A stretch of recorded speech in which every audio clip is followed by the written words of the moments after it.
Have you ever looked at your life and had the distinct feeling that the writer of your story has lost their mind? You know that moment when the pain is so acute and the injustice so glaring that the only logical thing to think is, God made a mistake. God lost control. There is no way this is part of a plan. We live under the tyranny of why. Why did I lose that job? Why did that relationship end? Why did this sickness knock on my door? Human failure tries to process chaos by looking for someone to blame, but the divine system operates on a frequency our logic can't pick up. You are there right now, holding the shards of a broken dream, feeling like a victim of chance, a hostage of random circumstances. Anxiety wakes you up at 3 a.m. screaming that the future will be a disaster. But what if I told you that the chaos you are living through isn't an accident, but a construction? What if the pain you feel isn't a sign that God has abandoned you, but the exact evidence that He is promoting you? There is a divine math where subtraction is actually preparation for multiplication. What looks like the end of the line for you to heaven is just a scene change for the next act. Be at peace. Today, we are going to decode the system behind your pain. You're going to discover that nothing, absolutely nothing, has been wasted. Welcome. If you've made it this far, it's because your soul is tired of trying to control the uncontrollable. My name is Route of Faith and Prophecy, and on this channel, we explore human failures and how divine systems operate exactly where we fail. We don't sell cheap self-help here. We seek the truth that sets you free. Today, we are going to tackle the hardest topic of human existence: purpose in suffering. We are going to dissect the anatomy of purpose and understand why, so often, the path to the palace begins at the bottom of a pit. We are going to use the logic of Romans 8 verse 28 not as a cliché, but as a spiritual law of physics. Prepare your heart, because we are going to reinterpret the worst memories of your life. You will leave this video with not just comfort, but with strategy to weather the storm. The important question, before we dive in, I need you to confront your own history in the comments. What was the event in your life that you judged to be a tragedy, but today you see was a divine rescue? Think about it. Right below, today I understand that. If you want to learn to trust the process even in the dark, subscribe to the channel now and hit the bell. Become part of this community that seeks depth. And leave your like. It's a simple act that says, I am ready to receive this message. The greatest human failure is our chronic inability to see the full picture. We are linear creatures, we live 1 second at a time. God is an atemporal being.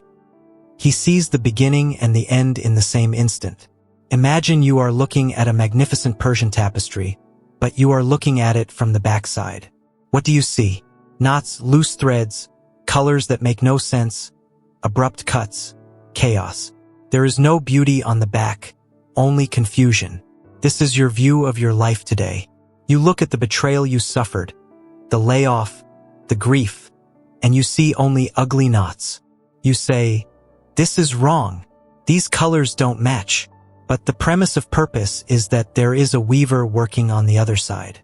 From above, every cut thread, every painful knot, is forming a perfect design. What we call a tragedy, the divine system calls necessary tension.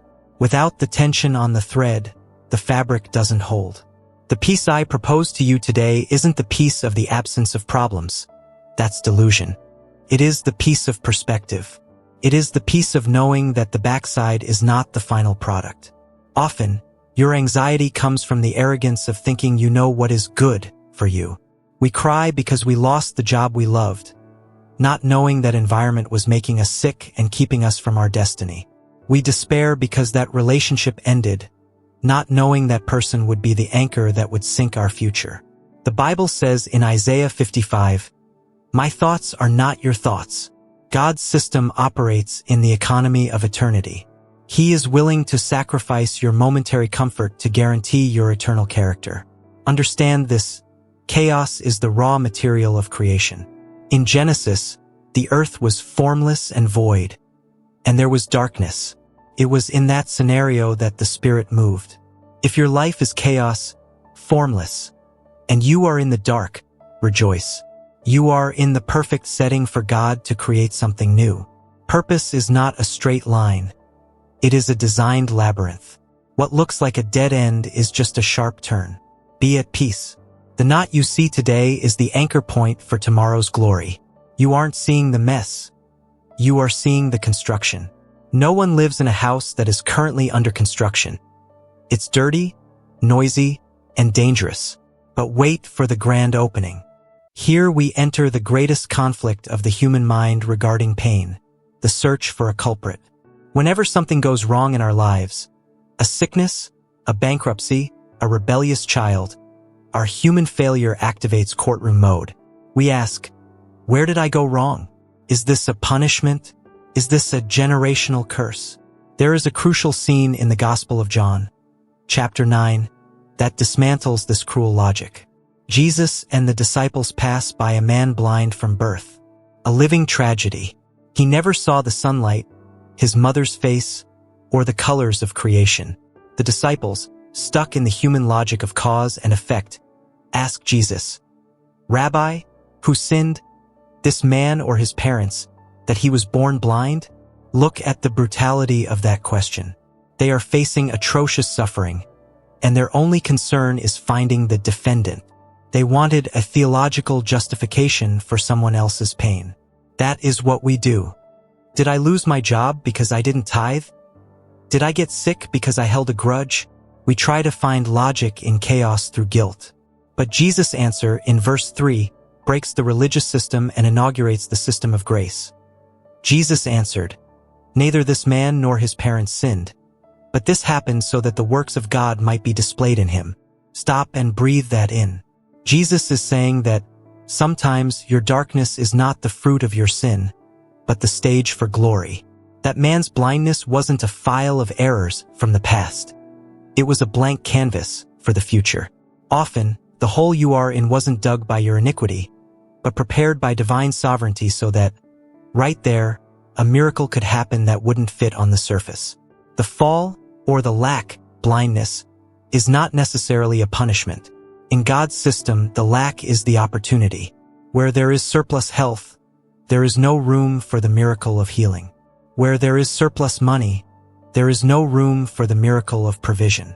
Maybe you are whipping yourself mentally, looking for the sin that caused your current pain.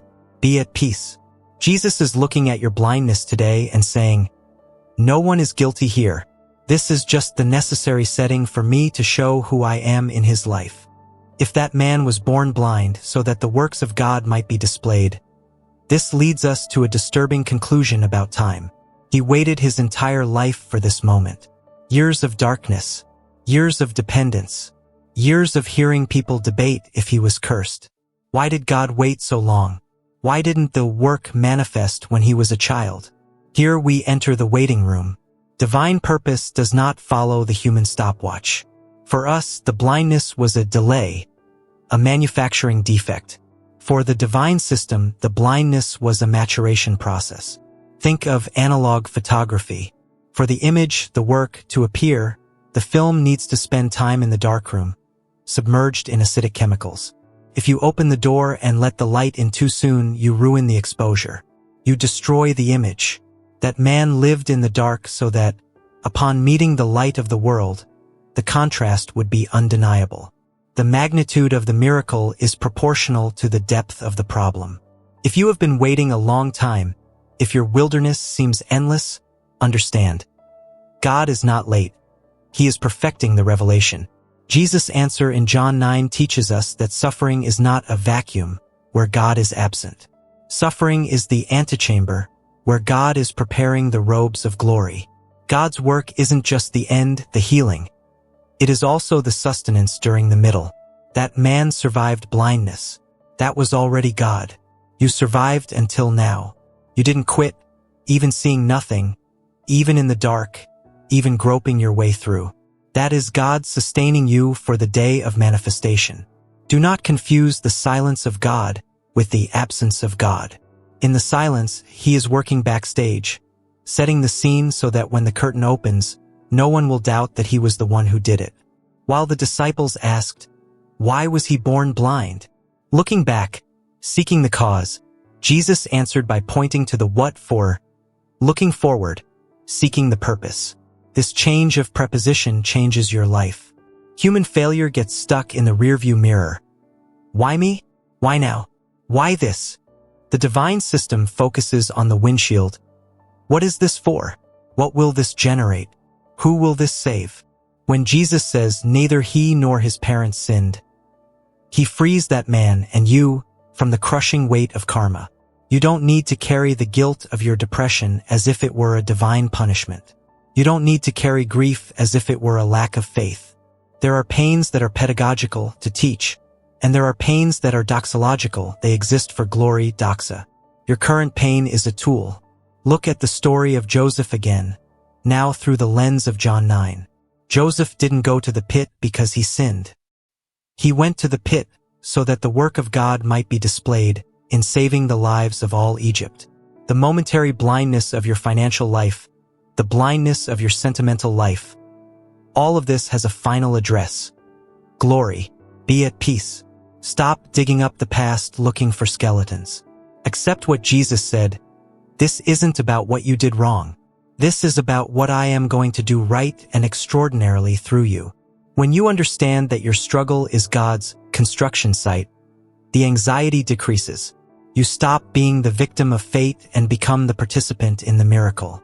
You stop saying, poor me, and start saying, here I am. Manifest your work. The outcome of John 9 is spectacular. Jesus heals the man. But the miracle didn't stop at physical eyes. That man, who was a marginalized beggar, suddenly finds himself debating theology with the Pharisees, with the most powerful religious leaders of the time. The blindness forged in him a courage that no one else had. When questioned, he gives one of the most powerful testimonies in the Bible. One thing I know, I was blind, and now I see. Here, convergence happens.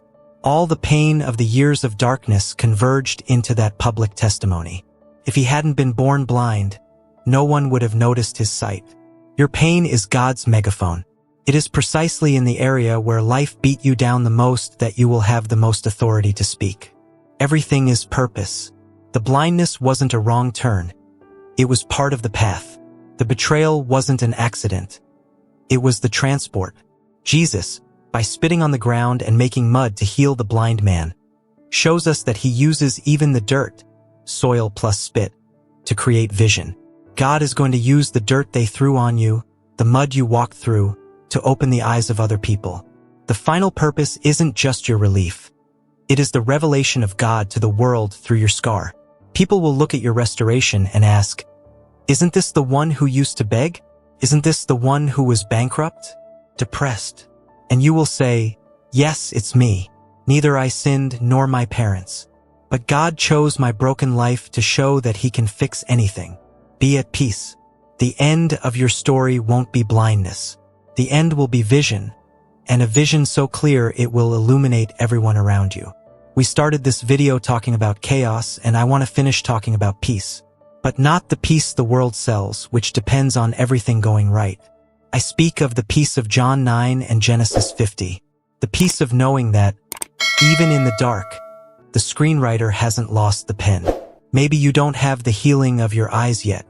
Maybe you are still at the bottom of the pit or in the prison of being forgotten. The external circumstance hasn't changed in the last 15 minutes, but your internal vision needs to have changed. The secret of peace isn't knowing the future. It is knowing the owner of the future. When you understand that your life isn't a series of random accidents, but an architectural project designed by God, fear loses its validity. You are not a glitch in the system. You are part of the redemption plan. That blind man wasn't a mistake. He was a stage. Joseph wasn't a victim. He was a strategy. And you are not abandoned. You are being prepared. God doesn't waste pain. He is economical. Every tear you shed is being accounted for and will be converted into glory. From today on, when anxiety knocks at the door asking, what if it goes wrong? You will answer with the authority of someone who understands the system. If it looks wrong to my eyes, it's because it's going right in his eyes. The work will manifest. Let go of the steering wheel. The hand that guides the universe is steady enough to guide your life. Be at peace. Breathe deep. The end of the story has already been written, and I read the last page. You win.